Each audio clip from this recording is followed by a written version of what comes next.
Hoje, hoje 2,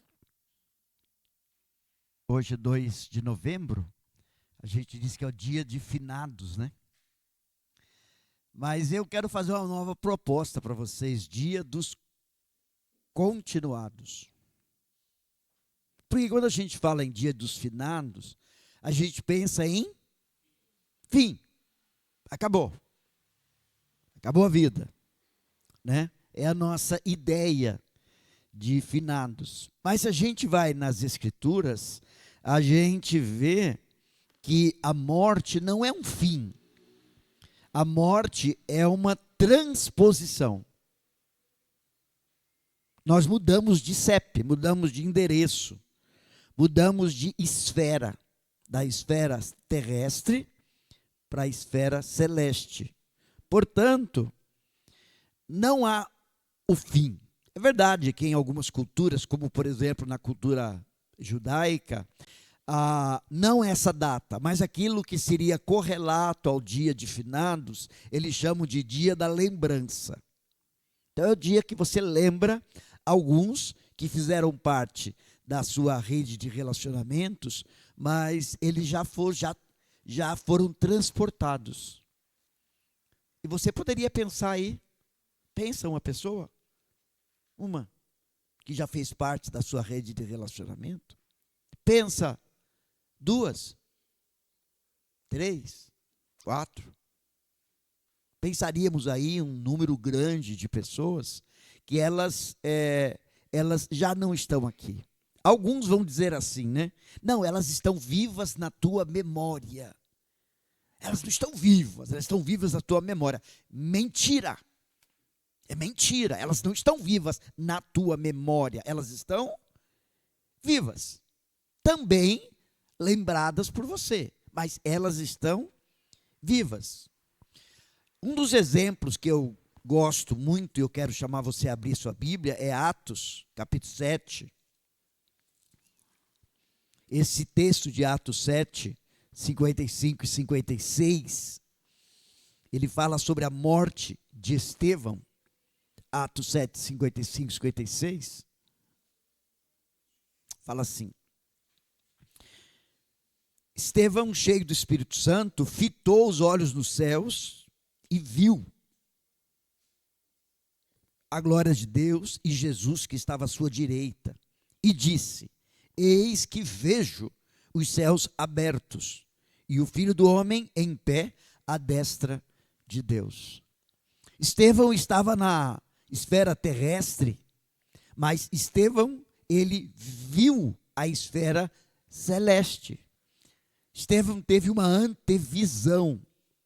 Vocês já devem ter lido relatos que falam sobre a experiência chamada experiência de quase morte. Existem livros que contam histórias sobre isso. Meu pai faleceu em 24 de dezembro de 1975. Meu pai faleceu às 4h10 da tarde. No período da manhã, meu pai falou ao irmão Felizardo. Felizardo era o zelador da igreja. E meu pai falou assim ao irmão Felizardo: Irmão Felizardo, hoje à noite, quando eu subir à igreja, não permita que haja gritaria. 24 de dezembro era o culto de Natal. Todas as pessoas estavam preparando para ir no culto de Natal. Coral, roupas, todo mundo animado, né? No culto de Natal. E naquela manhã, papai tinha uma percepção. Ele conversou com meu irmão Tércio. Tércio era estudante de engenharia eletrônica na época. E ele falou assim: Theo, eu tenho visto algumas luzes brilhantes. Eu olho em lugares e vejo luzes brilhantes. Theo não entendeu o que era.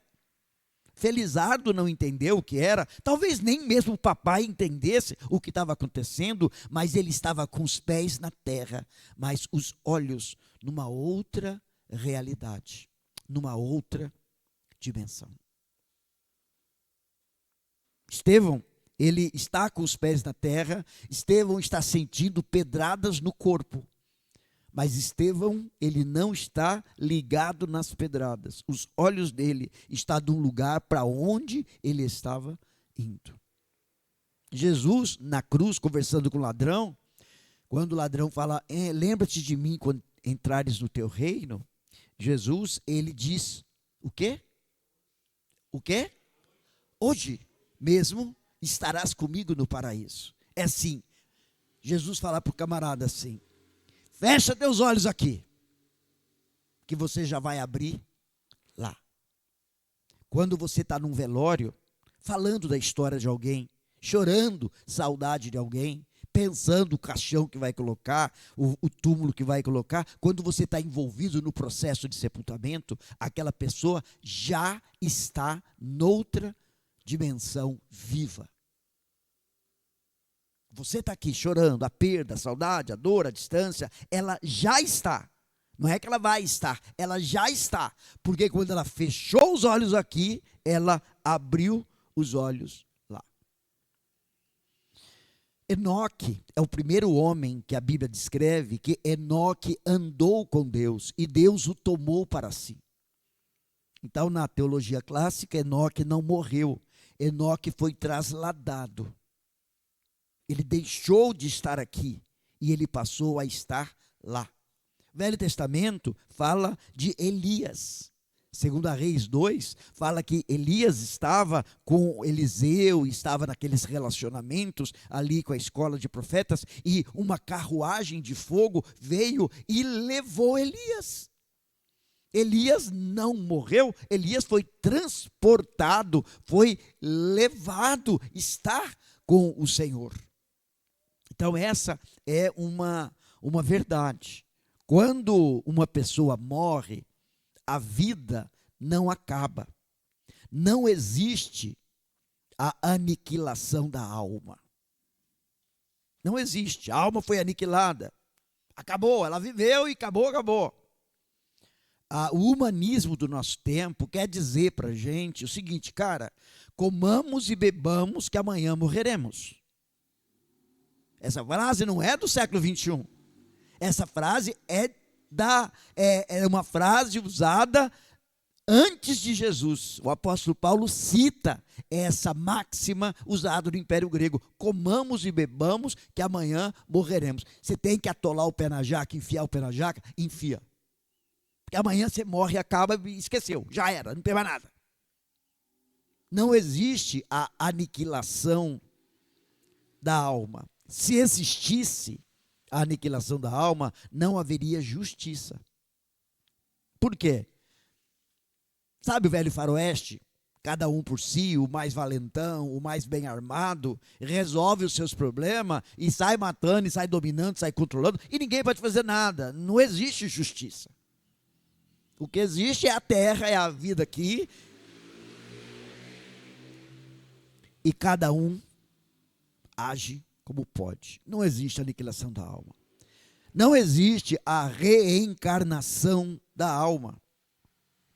Quando uma pessoa morre, ela não reencarna, porque a reencarnação, ela aniquila a personalidade. A reencarnação tira você de cena, porque você é você hoje.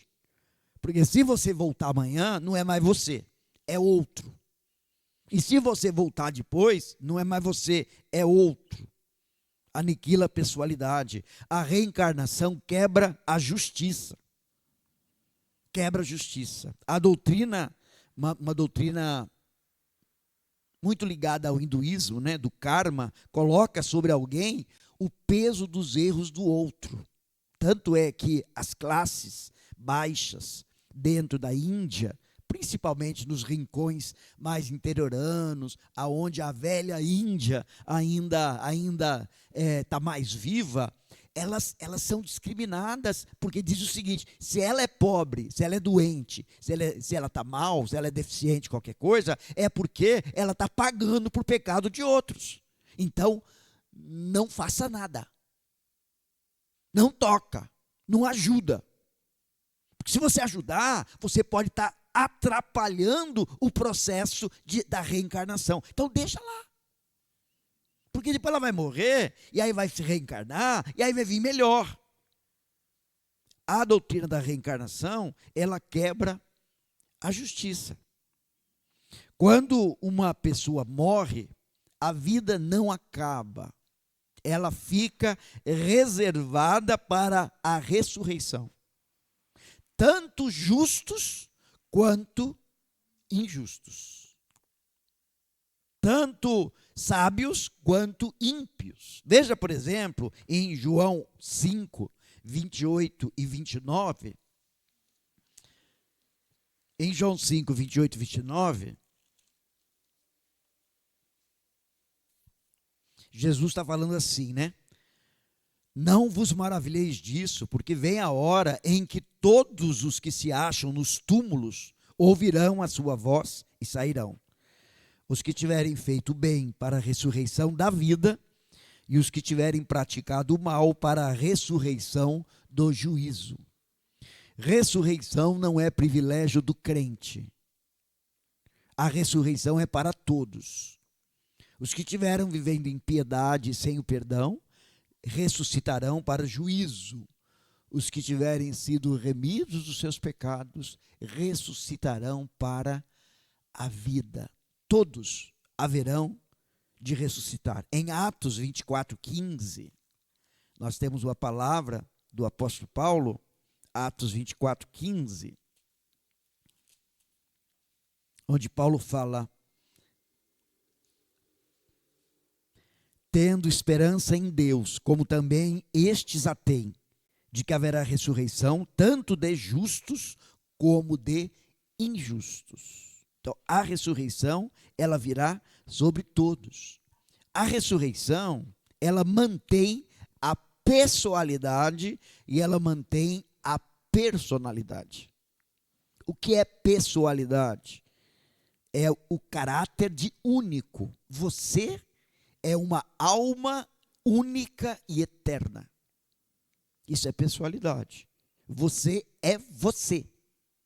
Você é único. Você é uma pessoa única. Mas mantém também a personalidade, o conjunto de características.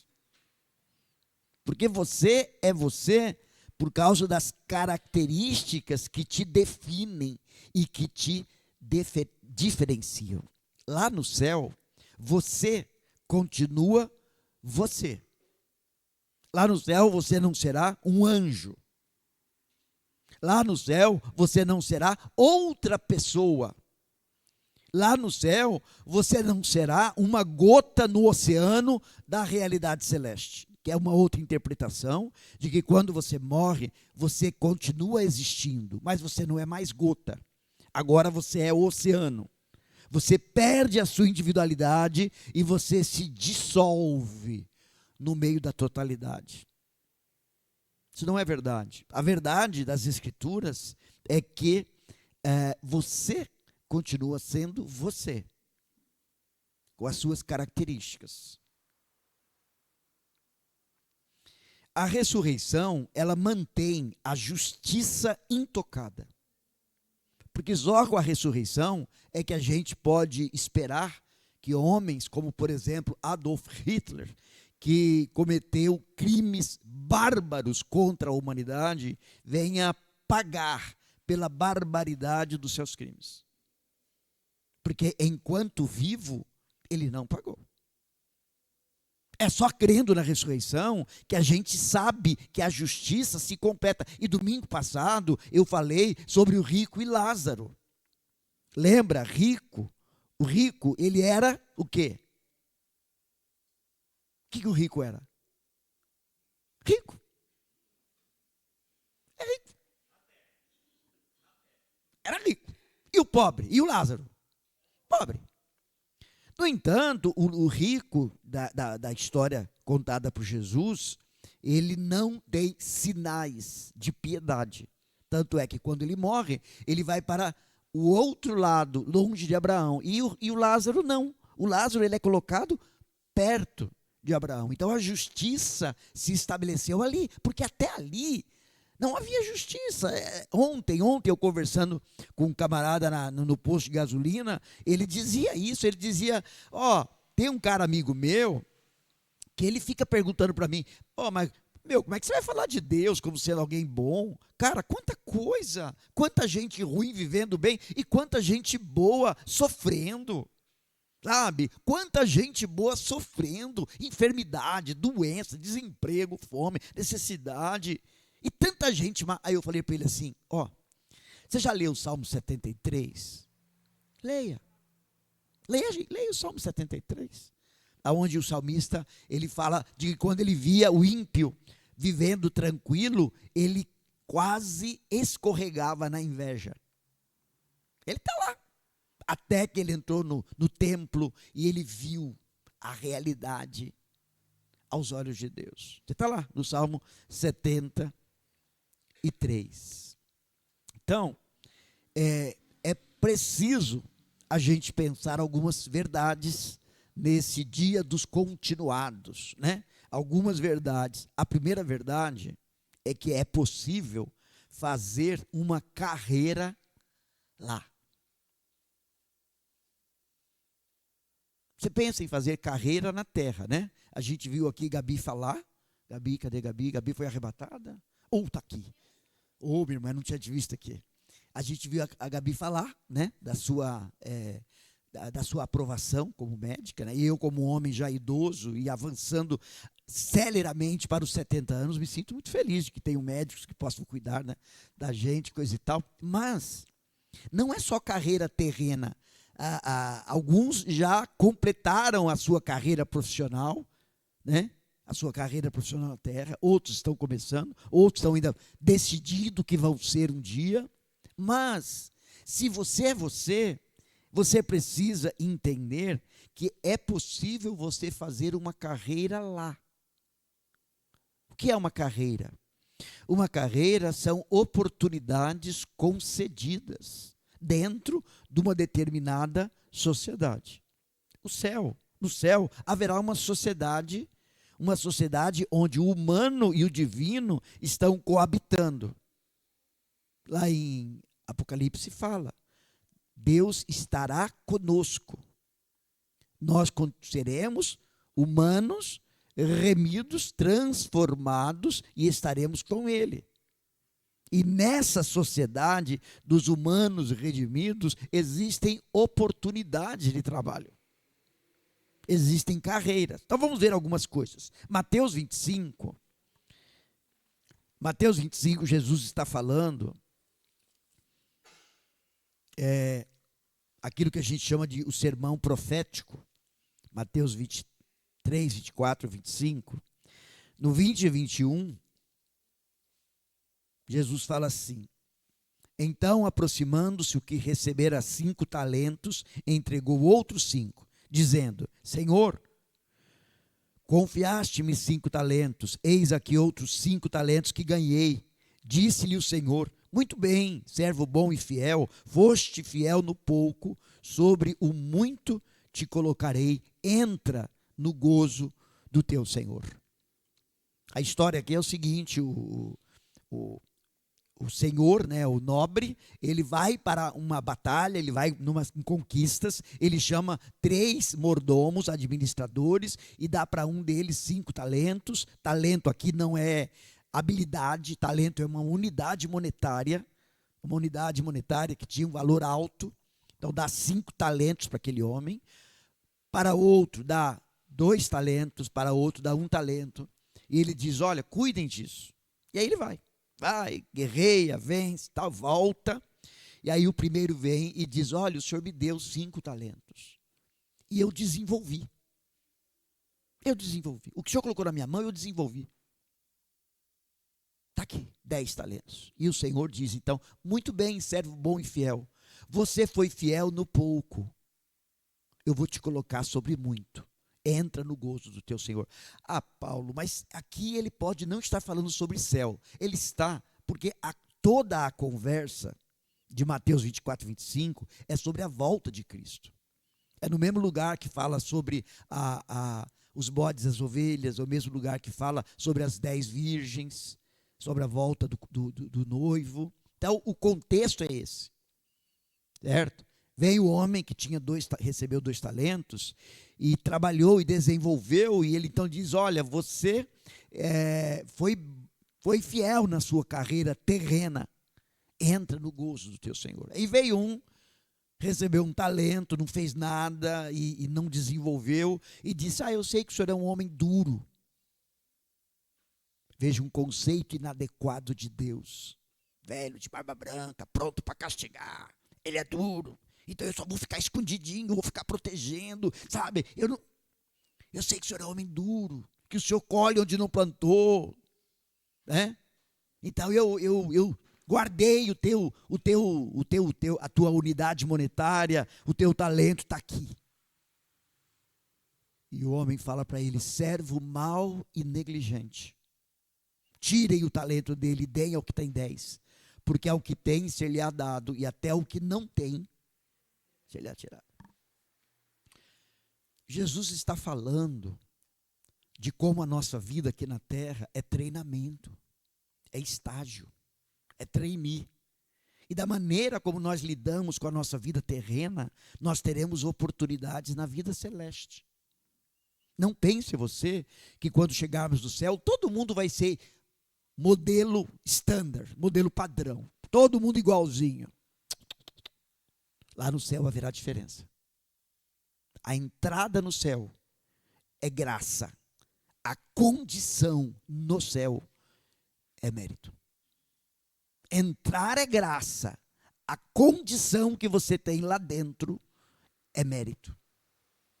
Então, se a tua vida é uma vida vivida somente com o olhar da terra, do céu para cá, ou da morte para cá, você só pensa nisso, e só pensa nessa carreira terrena, então lá você provavelmente terá uma autoridade muito limitada. Mas se você fala, cara, essa vida, ela não é minha, ela é de Deus. Eu preciso pegar essa vida e eu preciso trabalhar com esta vida. Eu preciso elaborar em cima do que Deus colocou na minha mão. E veja, gente, aí não tem a ver com quantidade. Aí tem a ver com fidelidade. Fidelidade. Se uma pessoa recebeu uma oportunidade número 1, só, de 0 a 10, 1, ela foi fiel naquele 1, e ela multiplicou para 2, ela teve um crescimento de 100%. Se a outra recebeu a oportunidade de 5 e multiplicou para 10, ela teve crescimento de 100%. Ou seja, as duas pessoas, aos olhos de Deus, estão em pé de igualdade, porque as duas multiplicaram as oportunidades concedidas por Deus. Você não precisa cavar oportunidades. Você não precisa inventar oportunidades. Mas aquilo que Deus coloca para você, você agir ou não agir, desenvolver ou não desenvolver, é uma questão de fidelidade. E é a diferença entre naquela carreira lá, você ouvir, servo bom e fiel, foste fiel no pouco, sobre o muito te colocarei. Isso me assusta e me agrada. Me assusta porque está dizendo o seguinte, que pode acontecer de eu chegar lá no céu e Deus dizer, Paulo, para você, pouco. Pouco. Ou, Paulo, para você, muito. É possível a gente fazer uma carreira lá. Tem um outro texto, você está no Mateus 24, vai no Mateus 25, versículo 31 a 40, 25, 31 a 40, diz assim, quando vier o Filho do Homem na sua majestade e todos os anjos com ele, então se assentará no trono da sua glória, e todas as nações serão reunidas em sua presença. Ele separará uns dos outros, como o pastor separa os cabritos dos cabritos as ovelhas. E porá as ovelhas à sua direita, mas os cabritos à esquerda. Então dirá o rei ao que estiver à sua direita, vinde, benditos de meu Pai, entrai na posse. entrai na posse do reino que vos está preparado desde a fundação do mundo, porque tive fome e me destes de comer. Tive sede e me destes de beber. Era forasteiro e me hospedaste. Estava nu e me vestiste. Enfermo e me visitaste. Preso e fostes ver-me. Então perguntarão os justos: Senhor, quando foi que te vimos com fome e te demos de comer, ou com sede e te demos de beber? Quando te vimos forasteiro e te hospedamos, nu e te vestimos? E quando te vimos enfermo ou preso e fomos visitar? O rei respondendo lhes dirá: em verdade vos afirmo que sempre que o fizeste a um desses meus pequeninos irmãos, a mim o fizeste. Jesus fala dessa pessoa, em que ele diz: vinde, bendito meu Pai, entrai na posse do reino. Entrai na posse do reino. Quando a gente fala em reino, a gente pensa em alguns aspectos. Primeiramente, o reino é a delimitação de autoridade. O reino de um determinado rei é o limite aonde a autoridade daquele rei é estabelecida. Ou seja, algumas pessoas lá na glória terão autoridade maior e outras terão autoridade menor. Depende da fidelidade com que fez. Fez o quê? Ele diz: vocês me representaram. Eu tive fome, vocês me deram de comer, tive sede, me deram de beber, eu era estrangeiro, vocês me receberam, estava nu, vocês me vestiram, eu estava preso, me visitaram, vocês me representaram adequadamente. Mas quando? Quando? Sempre que vocês fizeram a um desses meus pequeninos, a mim o fizeram. Então Jesus está dizendo que uma vida egocêntrica na terra, vivida em torno de si mesmo, essa vida limita aquilo que você recebe lá. Essa carreira fica limitada. Porque se eu tiver uma empresa e eu tiver que colocar alguém para gerenciar essa empresa, eu vou colocar alguém que me represente adequadamente. Eu não vou colocar alguém que não me representa. Então Deus também, ele age dessa maneira. Já que eu falei em reinar, Apocalipse 3:21, Apocalipse 3:21, fala assim: ao vencedor dar-lhe-ei sentar-se comigo no meu trono, assim como também eu venci e me sentei com meu Pai no seu trono. Já pensou? Ele está dizendo que essa pessoa vai assentar-se com ele e vai exercer a autoridade junto com ele. A pessoa que você, que aqui na terra se sente quase um Zé Ninguém, né? Pô, eu não mando quase, nem no meu corpo consigo mandar direito, todo mundo quer. Jesus fala do exercício da autoridade no trono dele. Então, as oportunidades de lá dependem da fidelidade de cá.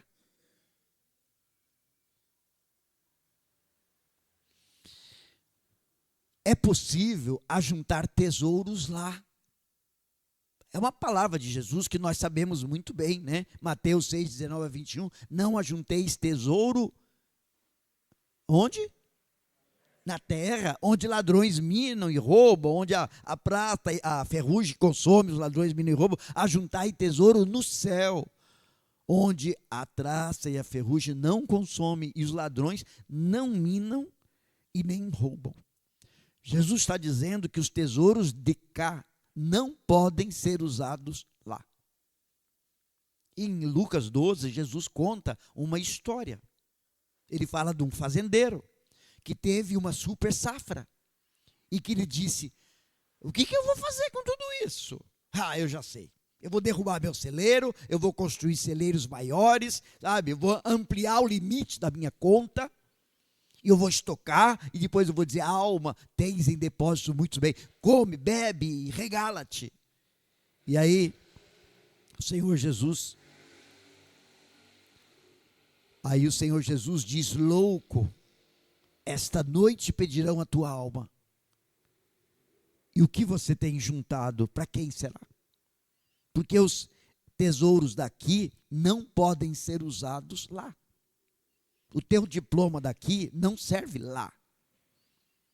A tua conta bancária daqui não serve lá. Os teus bens daqui não servem lá. A sua posição social aqui não serve lá. Não serve lá. Os tesouros de lá são o resultado da fidelidade de cá. Veja, eu estou usando uma palavra, eu estou repetindo essa palavra várias vezes, fidelidade, porque a gente não está falando de quantidade de serviço. Quantidade. Quando você pensa, vamos pegar lá Tony, quando o Tony era policial. A fidelidade do Tony não era combater o crime. A fidelidade do Tony era estar à disposição para, quando necessário fosse, combater o crime. Já que a gente está falando da médica, né?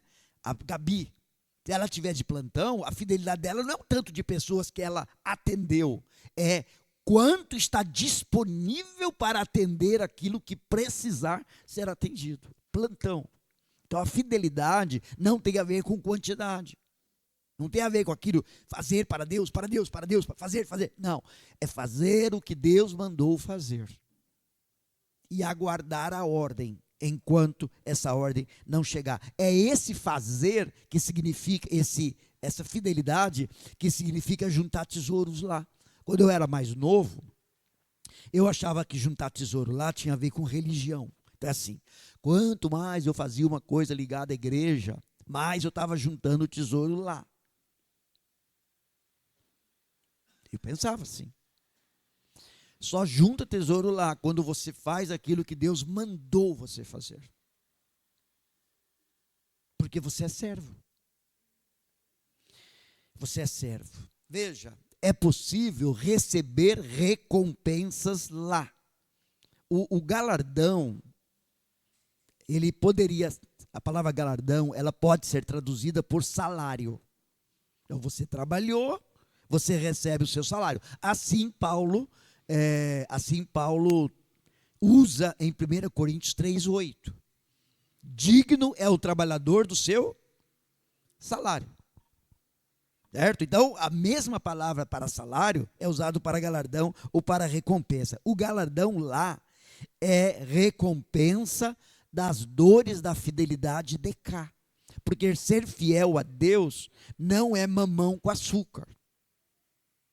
Ser fiel a Deus é algo que traz dores. Então Jesus, ele fala em Mateus 5, né, que a gente deve se alegrar quando a gente for perseguido por causa do nome dele. Ele diz, alegrai-vos, porque os profetas que foram antes de vocês viveram isso. Há uma dor para ser fiel a Deus, por quê? Porque é a dor do não. Eu quero, mas não. Eu busco, mas não. Eu vou, mas não. A dor do não, certo? É a dor da renúncia. Então, o galardão de lá, ela é a recompensa desse atender da fidelidade daqui. Existe hoje, infelizmente, no meio evangélico, existe uma mensagem, eu ouvi muito recentemente, vou evitar citar o nome, para evitar polêmica, mas um pastor muito conhecido. E eu fiquei espantado com as coisas que ele disse. Ele usou uma palavra ele falou assim, isso não é uma questão de pecado, é uma questão de pastoralidade.